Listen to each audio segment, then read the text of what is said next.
영화 바빌론을 한 문장으로 말하면 영화를 사랑하는 영화, 영화를 위한 영화, 시네필을 위한 영화 이런 식으로 수식을 할 수 있을 것 같습니다. 이런 수식어가 붙는 가장 큰 이유는 영화 속 다수의 내용들이 무성 영화에서 유성 영화로 넘어가는 1920년대 말을 다루고 있기에 관련된 지식이 없다면 이 영화에 흥미를 느끼기가 어렵기 때문입니다.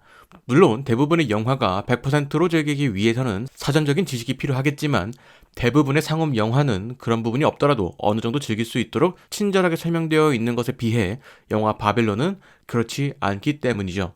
거기에 상당히 자극적인 장면들은 상당한 불쾌감을 전달하기 때문에 영화를 자주 접하는 분들이 아니라면 이런 영화에 대한 거부감이 더 크게 다가올 여지도 있습니다. 그런 관점에서 영화 바빌론은 강자만 즐길 수 있는 영화라고 할 수도 있겠네요. 사실 이런 영화라고 해서 굳이 구분하여서 개봉하는 것도 좀 웃기긴 합니다. 저 개인적으로는 다양성 영화나 상업 영화는 뭐 큰 차이가 없는 영화다라고 생각을 하거든요. 그럼에도 영화 시장에서 다양성 영화를 구분하기 위한 것은 다양성 영화를 보호하기 위해서입니다. 사실 다양성 영화와 상업 영화가 동일한 선상에서 경쟁을 한다면 당연히 상업 영화가 유리할 수밖에 없습니다. 자본적으로 더 많은 자본이 투입되기 때문이죠. 그렇기 때문에 다양성 영화의 최소한의 상영 회차나 횟수를 보호하기 위해서 다양성 영화라는 틀을 만들었고, 영화진흥위원회는 다양성 영화를 상영하는 극장에 대한 혹은 다양성 영화를 제작하는 제작사에 대한 지원을 하는 것입니다. 그렇기 때문에 이런 다양성 영화나 상업 영화 이렇게 구분하는 것 자체가 무의미하며, 다양성 영화라는 카테고리가 있는 것은 자본이 적은 영화를 보호하기 위함이다라는 것을 알아주셨으면 좋겠습니다. 그런 관점에서 바빌론이라는 영화 또한 그저 수많은 영화 중 한 편일 뿐이며, 이것을 상업 영화, 다양성 영화로 구분지어서 관객층을 구분하는 것은 크게 의미가 없다라고 생각을 합니다.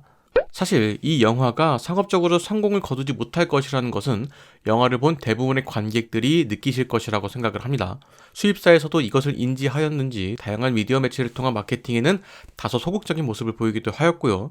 이와 관련해서 이동진 평론가의 유튜브 채널 파이아키아에서 진행된 감독과의 인터뷰에서 이에 대한 비하인드를 들을 수가 있었습니다.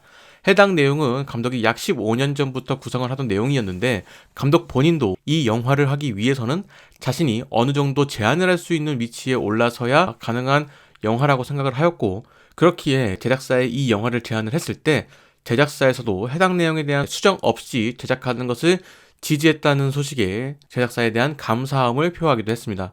상업적으로 많은 수익을 거둬들이기는 힘들고 많은 대중에게 공감을 받지 못할 것이라는 리스크를 예상하고 있었지만, 파라마운트와 배우들은 이 프로젝트에 기꺼이 참여하였고, 그렇기 때문에 그들에 대한 감사함과 더불어 조금 더 완성도를 높이는 것에 집중했다라고 합니다.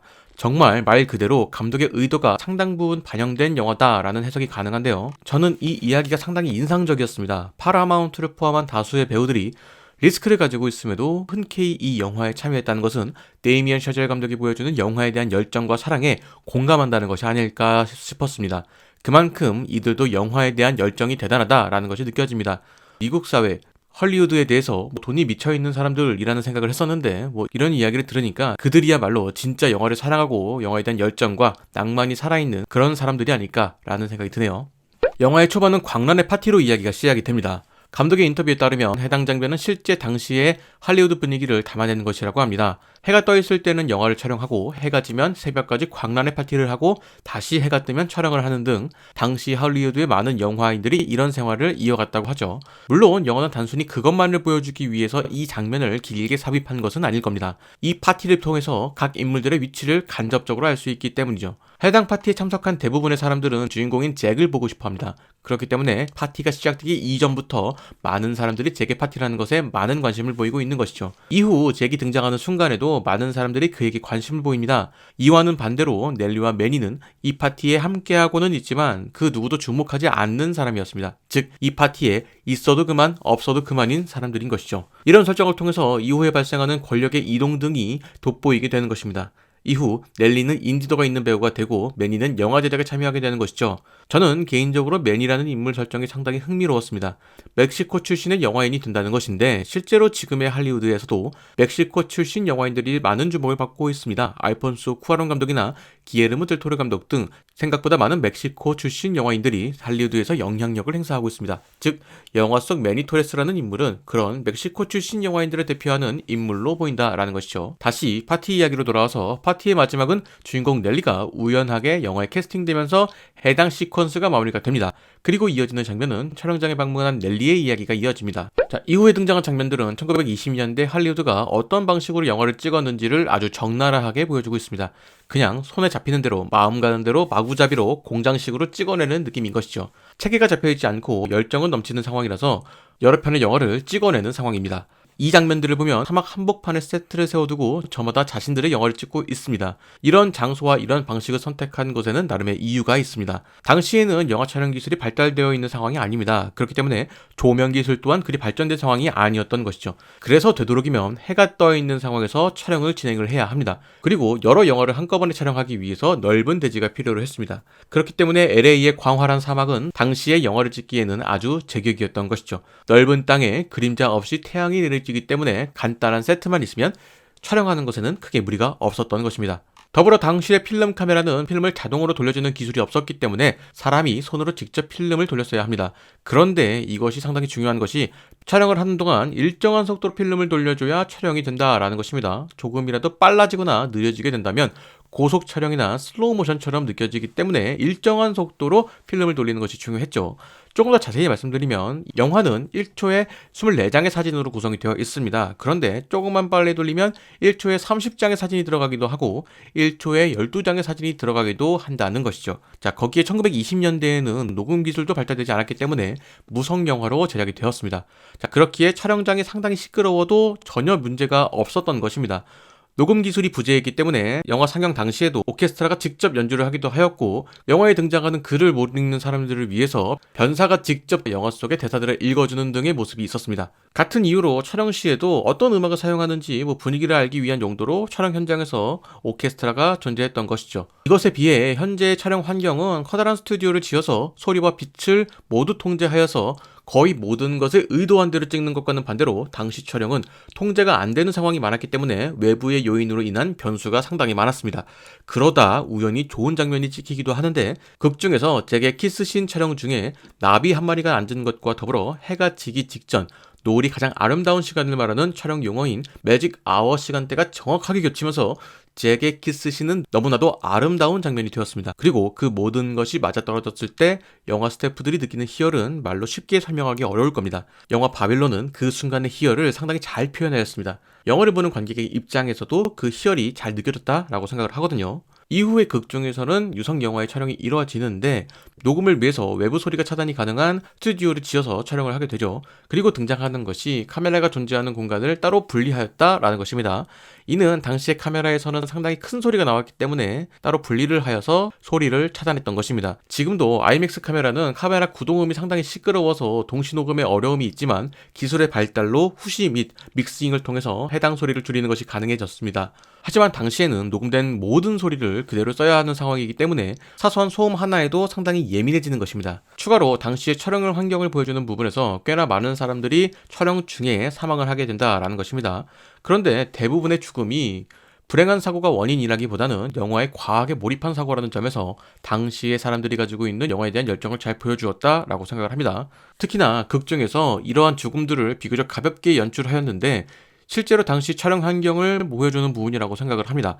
한 사람의 죽음보다는 이 영화를 완성시키는 것이 더 중요하게 작용되기 때문이죠. 만약 현재의 영화 제작 시스템에서 촬영 중에 누군가가 사망을 하였다라고 한다면 엔딩 크레딧이나 영화 시작 전에 죽음을 맞이한 스태프에 대한 추모 글을 하나 올리고 아마 영화를 시작을 할 겁니다. 그만큼 과거와 현재의 촬영 환경, 스태프를 생각하는 인권 등에 대해서 차이가 있다는 것을 보여주는 것이죠. 극 중 넬리는 섹스 어필을 통해서 스타덤에 오르게 됩니다. 그리고 영화 제작사는 이러한 넬리를 이용한 여러 컨텐츠를 내놓기 시작하는데 이런 방식을 스타 시스템이라고 합니다. 배급사 혹은 제작사가 자사를 대표하는 스타를 키워내어서 여러 컨텐츠들을 만드는 것을 이야기합니다. 현재의 연예계는 에이전트를 중심으로 하기 때문에 이러한 개념이 조금은 사라진 편이지만 과거에는 배급사와 제작사 차원에서 자사의 영화에 출연할 배우들을 키우는 일이 자주 있었습니다. 극 중에서는 넬리가 그런 역할을 했던 것이라고 볼 수가 있겠죠. 이후에 유성 영화가 탄생하면서 영화 시장은 많은 것이 변했습니다. 그리고 잭의 부인도 바뀌었죠. 이것이 상당히 중요한 포인트입니다. 이전까지 영화 배우들은 표정 연기만 하는 배우들이기 때문에 연극 배우보다 못하다라는 평가가 있었습니다. 하지만 영화에서도 발성 연기가 도입되고 녹음 과정에서 동선이 추가되면서 사실상 연극 연기와 크게 다를 게 없어졌습니다. 즉 이전까지는 연극 배우들과 비교해서 말하지 않는 연기를 한다라는 점에서 비판을 들었던 영화 배우가 이제는 그들과 기술적으로 비슷한 연기를 보여줘야 한다는 점에서 영화 배우가 되기 위해서 더 많은 능력이 요구된다라는 것이 된 것이죠. 극 중에서 유성 영화를 처음 찍는 넬리의 모습을 보면 마치 연극과 같은 모습을 보여주지 않습니까? 움직이는 동선이나 대사의 톤도 조정을 해야 되는 것이죠. Shouldn't have flirting with Daisy. They will surely find you out. 이 장면을 통해서 영화의 연기가 연극의 연기와 비슷한 수준으로 되었다라는 것을 보여주는 것입니다. 자, 그렇게 유성 영화로 변화하면서 찾아온 변화들이 상당히 많습니다. 극 중에서 재기 촬영한 유성 영화를 보는 관객들이 사랑해 사랑해 사랑해 라는 대사에 웃는 장면이 나옵니다. 분명 진지하게 사랑을 말하는 장면에서 사랑해 사랑해 사랑해라는 대사는 다소 분위기를 깨는 듯한 느낌이라는 것이죠. 즉 이전에 비해서 스토리와 대사가 중요해진 것입니다.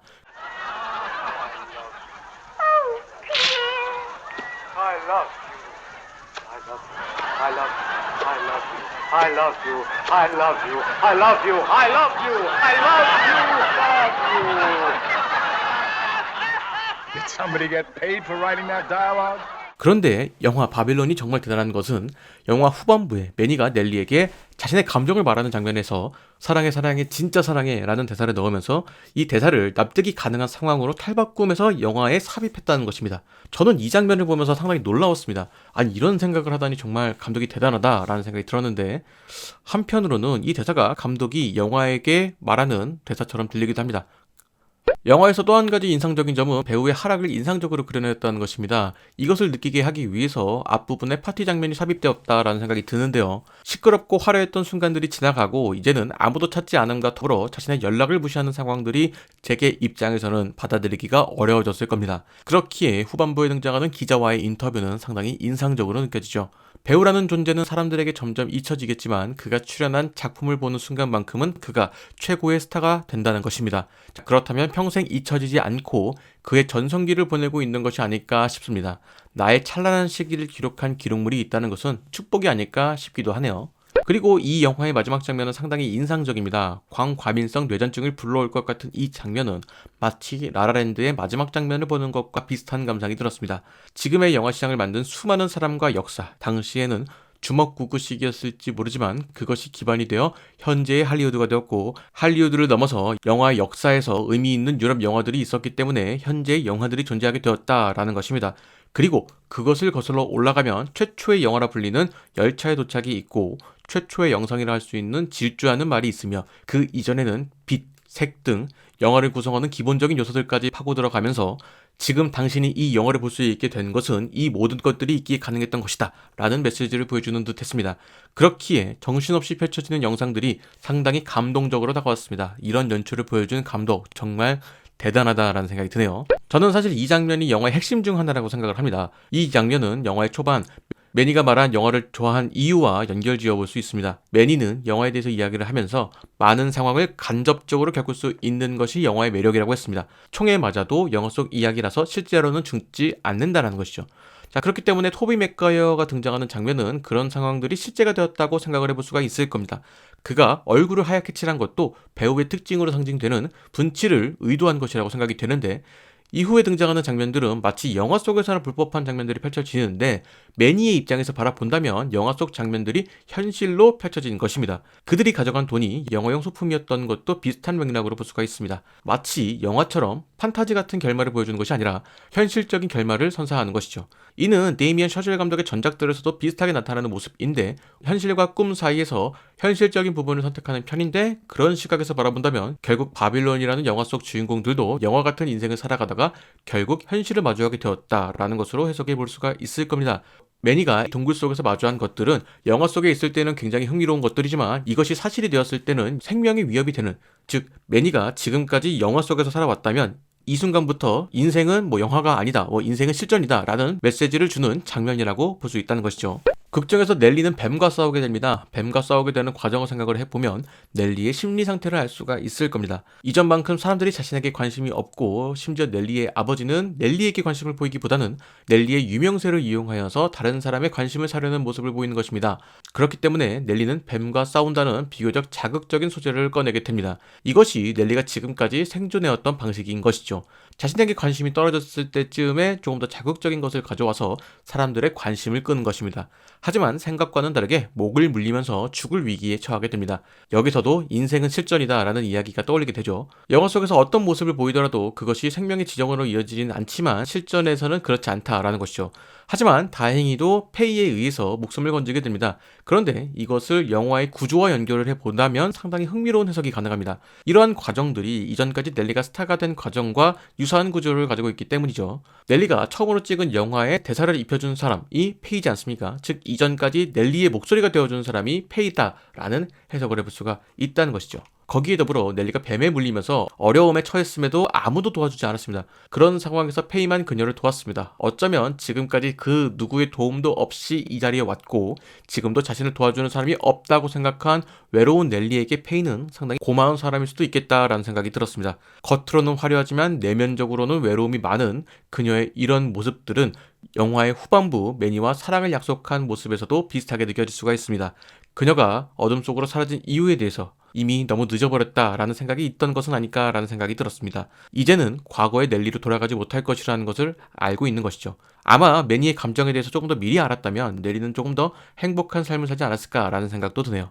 이 영화는 시작부터 아주 더러운 장면들로 시작이 됩니다. 프롤로그에 해당되는 부분에 이러한 장면이 등장한 것은 앞으로 영화가 이런 모습을 자주 보여줄 것이다 라는 의미로도 볼 수가 있습니다. 즉 겉으로는 화려한 헐리우드, 그 속에 있는 것들을 모두 파헤칠 것이다 라는 경고의 메시지인 것이죠. 실제로 코끼리가 파티 장면에 등장했을 때 사람들은 코끼리에 관심을 보이지만 긍정적인 면보다는 조금은 무서워하는 듯한, 피하는 듯한 느낌이 들었을 겁니다. 어쩌면 영화 속에서 코끼리는 당시 할리우드의 심연을 상징한 것은 아닐까라는 생각도 드네요. 자, 이후에 넬리가 구토를 하는 장면이 등장하기도 합니다. 사실 이 장면은 넬리의 행동 변화를 단면적으로 보여주는 장면이라는 생각이 듭니다. 그녀는 섹스 어필을 통해서 많은 사람들에게 알려진 인물이죠. 하지만 대중들은 그런 그녀의 모습을 영화 속 모습으로만 여기는 것이 아니라 현실의 모습과 동일시하게 되는 것입니다. 즉 영화 속에서 나에게 섹스 어필을 했으니 실제로 만났을 때도 그럴 것이다 라는 착각 아닌 착각을 하게 되는 것입니다. 그렇기 때문에 파티에서 지속적으로 넬리의 엉덩이를 만지는 그런 사람들이 있는데 여기서 넬리는 영화와 현실 속에서 인지부조화가 생기게 되는 것입니다. 앞에서도 말씀드린 것처럼 이 영화가 말하는 이야기의 대부분은 영화와 현실은 다르다라는 이야기를 하고 있습니다. 그렇기 때문에 넬리가 자신의 모든 이야기를 쏟아낸 이후 엄청난 구토를 하는 장면도 비슷한 맥락이라고 볼 수가 있습니다. 그동안 넬리가 받은 관심은 어쩌면 넬리가 온전히 소화시키지 못했던 것이고 그것을 모두 비워낸 순간인 것이죠. 영화에는 크게 4명의 인물이 있습니다. 잭은 이미 유명한 스타였습니다. 꽤 긴 유명세를 타고 있는 인물이 유성영화 시대에 접어들게 되면서 크게 성공하지 못한 모습을 보이게 됩니다. 그는 변화에 적응하지 못하고 도태된 인물로 그려지고 있죠. 넬리는 떠오르는 시니스타였습니다. 하지만 그녀는 충분히 좋은 능력을 가지고 있지만 사람들에게 빠르게 유명해지기 위해서 섹스 어필을 하는 방식을 선택을 합니다. 하지만 섹스 어필이라는 것은 같은 성을 가진 다른 인물에게도 충분히 대체가 될 수 있는 부분이죠. 그렇기 때문에 보기만 했던 영화에서 듣기도 하는 영화로 바뀐 시대에서는 그녀의 매력이 조금은 부족해진 것입니다. 단순히 성적 매력을 어필하기 위해서는 보여주는 것만이 아니라 목소리 톤이 중요해진 것도 이유 중 하나가 될 것이죠. 멜리는 극중에서 가장 큰 변화를 맞이하는 인물입니다. 파티장에서 서빙을 하던 직원에서 영화 제작자로 성공을 거둔 인물이죠. 하지만 그도 어느 순간부터 영화에 대한 열정이 아니라 자신이 이루고 싶은 욕망, 넬리를 키우는 것에 집중하면서 그의 커리어가 추락했다라고 볼 수가 있겠죠. 그리고 시드니 팔머는 큰 성공보다는 자신이 하고 싶은 것을 따르는, 자신이 옳다고 생각하는 것을 따르는 유일한 인물이라고 볼 수가 있을 겁니다. 동료의 성공을 위해서 흑인임에도 검은 문장을 했지만 자신이 원하는 일이 아니었기 때문에 그는 할리우드를 포기하고 자신이 하고 싶은 연주를 하기 위해서 작은 식당에서 연주를 이어가는 모습을 보여주죠. 언급한 4명의 인물을 포함하여 영화 속에 등장한 다양한 인물들이 헐리우드라는 공간, 영화 시장이라는 곳에서 어떠한 선택을 하고 그것이 어떠한 결과를 만들어내는 것인지를 보여주고 있습니다. 영화 전체적으로 느껴지는 톤은 영화는 영화고 현실은 현실이다를 이야기하는 듯한 느낌이었습니다. 잭 콘레드의 경우 영화 같은 삶을 살았지만 그 영화가 끝난 이후 자신의 진짜 인생을 마주했을 때 그것을 버티지 못한 것이고 넬리나 매니 또한 마찬가지일 겁니다. 하지만 그 와중에 영화 같은 화려한 삶이 아닌 진짜 자신이 원하는 것을 선택한 시드니 팔머만이 극중에서 나름의 해피엔딩을 보였다라고 할 수가 있을 것 같네요. 결국 인생은 실전입니다. 사실 할 이야기가 많아서 그냥 생각나는 대로 적은 스크립트라서 조금은 두서없게 느껴질 수도 있을 것 같습니다. 이렇게 자신이 하고 싶은 이야기를 정리해서 사람들을 설득시킨다는 것은 상당히 어려운 일이죠. 자, 그렇기 때문에 영화 바빌론은 상당히 어려운 작업을 훌륭하게 마친 영화다라고 할 수가 있을 겁니다. 그리고 이 모든 것을 가능케 한 제작에 참여한 스태프와 감독 그리고 배우들이 정말 대단하다라는 생각이 듭니다. 영화에 대한 열정으로 모인 사람들이 보여주는 영화를 사랑하는 영화에 대한 이야기, 영화 바빌론이 영화 팬들에게 환호를 받는 이유가 아닐까 싶네요. 오늘의 이야기는 여기까지입니다. 영상 재밌으셨다면 구독과 좋아요 부탁드리도록 하겠습니다. 아울러 여러분들의 멤버십 가입과 슈퍼땡스를 이용한 후원은 채널 운영에 많은 도움이 되고 있습니다. 여러분들의 많은 관심 부탁드리며 저는 다른 이야기로 돌아오도록 하겠습니다.